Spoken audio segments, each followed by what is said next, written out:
Hello everybody, welcome back to my channel. If you're coming back, thank you, but if you're new, please like, comment, and subscribe. So today I'm going to be talking in 2 Kings 13, which is kind of short, but it's very powerful, I feel. So they're just talking about the bad kings, and then the next son was a bad king, and then the next son was a bad king. And then at the end of it, it was Elisha, who was the prophet at the time, and a prophet is the person who God speaks to do his message to his people. And it was his time to go, and the king at that time was really upset. And the kings and the people of Israel at this time were worshiping other idols, worshiping other gods. And so, but Elisha was the prophet, and when something good would happen, it was something that Elijah may have said or prophesied from the Lord. So the king was very upset when Elisha was about to die, because the kings and all the king and all of Israel kind of equaled the well-being of Israel, and anything that good happened that Elisha would prophesize, they equal that to that's Elisha's doing and not equal that to what God is doing. They believed that was Elisha's power, of the power that he had inside of him. They didn't equal that to God and the miracles he can do through. So they were very upset because they didn't want him to go, because that means the well-being or the things that would good that would happen would be gone, because he would be gone. And then at the end of it, so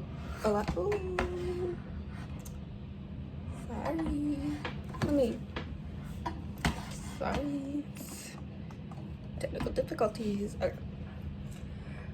And at the last of it, King Hazael died, and his son, wrong one. So, a group of Moabite raiders used to invade the land each spring. Once, when some Israelites were burying a man, they spied a band of these raiders, so they hastily threw the corpse into the tomb of Elisha and fled. But as soon as the body touched Elisha's bone, the dead man revived and jumped to his feet. Just proving again of what the miracles of God is doing, how Elisha was a true prophet and a true man of God. So even when Elisha is dead and it's just bones that's on his earth, God is still working miracles through him, because he was such a man of God. And then what I take from this is, sometimes, especially when you don't know and you're questioning, is God really real? And then somebody maybe comes along, makes us feel better, or buys our food, or somebody ended up buying us some food, or a blessing that just ended up falling into our lap, and we look at that person that did it as, thank you, you're so kind, you did that. That also, we need to look at that as God has sent somebody here to work a miracle for us, and God is working with us. When somebody does that act of kindness, God has worked. Like, even it can be so simple as me going, like today was my first day of college.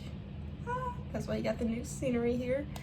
But me going to class and somebody smiling at me if I was having a bad day, that can also be seen as God has sent an angel here to literally smile at me and make me feel better.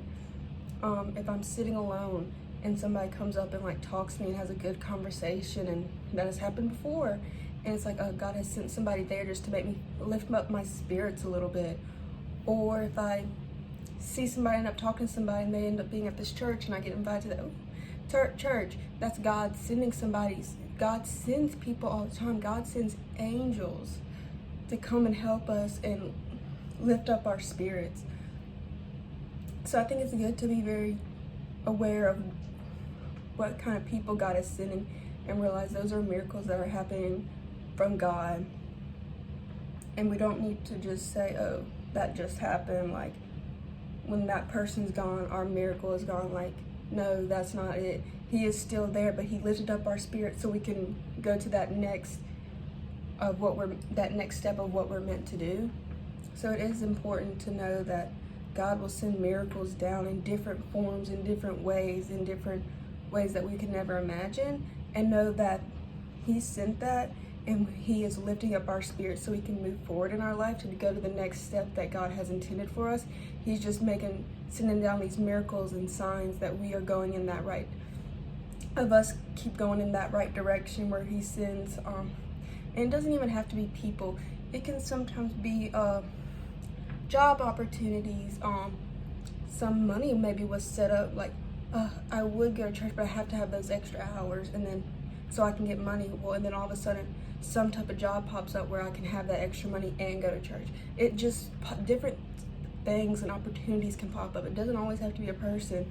Different opportunities pop up, and it's important to be able to have a headspace of saying, yes, I can take that opportunity. Yes, this is a sign. Do not put yourself in a headspace of, it's not gonna work out, I'm just gonna go this way. If the opportunity comes for you and you are uncomfortable to say yes or no, then you need to get more in tune with yourself to be able to know you're gonna be fine going the route of the faith of having God, and knowing that if you go this route of having faith in God, it will work out for you.